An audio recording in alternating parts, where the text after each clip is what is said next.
विचारून पहा सुंदर चित्रपट पाहण्याचं महत्त्व, बहिऱ्या माणसाला विचारून पहा संगीत ऐकण्याचं महत्त्व, एक पाय गमावलेल्या माणसाला विचारून पहा धावण्याचं महत्त्व, कोरोना काळात तडपलेल्या माणसाला विचारून पहा ऑक्सिजनचं महत्त्व। आदरणीय व्यासपीठ, सुज्ञ परीक्षक, गुरुजन वर्ग, बंधू व भगिनींनो, माझे नाव माऊली गोपाल गायगोळे। माझा विषय आहे पर्यावरण व मानवी जीवन। पर्यावरण व मानवी जीवन ह्या एकाच नाण्याच्या दोन बाजू आहेत। पर्यावरण हे मानवासाठीच नाही तर जीव, जंतू, पशु, पक्षी सर्वांसाठीच महत्त्वाचे आहे। संत तुकाराम महाराज म्हणतात, वृक्ष वल्ली आम्हा सोयरे, पक्षीही सुस्वरे आळविती। आपल्या आजूबाजूला असणारे सुंदर वृक्ष पर्यावरणाची शोभा वाढवत असतात। हेच वृक्ष पाऊस पडण्यासाठी पोषक वातावरण निर्माण करत असतात। तरी देखील वृक्षतोड पाहायला भेटतेच। जर खरंच आपल्याला पर्यावरणाचे रक्षण करायचे असेल तर मानव निर्मित प्रदूषण कमी करायला हवे।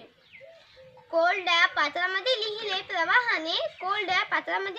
प्रवाहाने, शहर आले की नदीचा जीव गुदमरतो। काही लोक म्हणतात प्राचीन काळातील लोकांचे आयुष्य निरोगी व अनेक दिवसांचे असायचे आणि आपण मात्र सतत रोगी। यालाही काही कारणे आहेत। प्राचीन काळातील लोक झाडे लावत असत, त्यांना वाढवत असत आणि आपल्या घरासमोर दिसत मात्र मोठमोठ्या गाड्या, रस्ते। जास्त दूर कशाला जायचं हो, आताची परिस्थिती बघा ना, थोडा जास्त पाऊस आला की महापुराची स्थिती निर्माण होते। हे सगळे का होते तर पावसाच्या पाण्याला झेपायला जागा उरलेली नाही, तेवढी झाडेच उरलेली नाहीत, त्यामुळे पर्यावरणाचे संतुलन बिघडले आहे। याचा सर्वात वाईट परिणाम सजीव सृष्टीवर होतो। असे कसे आपले जीवन निरोगी राहणार? झाडेच आहेत पर्यावरणाचे आभूषण। हेच तर कमी करतात प्रदूषण। केमिकल फॅक्टरी काढताना त्यावर कोणतेही निर्बंध घातले जात नाही। त्यातील रसायन, पाणी, घाण, कचरा कुठेही टाकला जातो।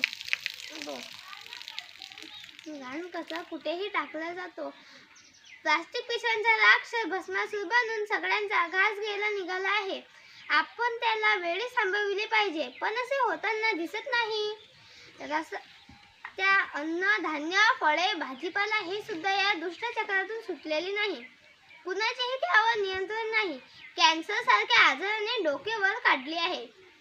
पर्यावरण हे जीवन आहे। या जगाचा चेहरा सुंदर आहे, त्याची योग्य ती काळजी नाही घेतल्यास जगाचा चेहरा मोहरा भयानक होऊन जाईल। उंच उंच डोंगर दऱ्या खळखळणारे झरे, झाडे वेली पाने फुले, हेच तर मानवाचे निस्वार्थ सेवेकरी खरे। बोला डॉक्टर उपाख्य भोसले पंजाबराव देशमुख, अमर रहे। बोला छत्रपती शिवाजी महाराज की जय। इथेच थांबते व माझ्या शब्दांना विराम देते। धन्यवाद।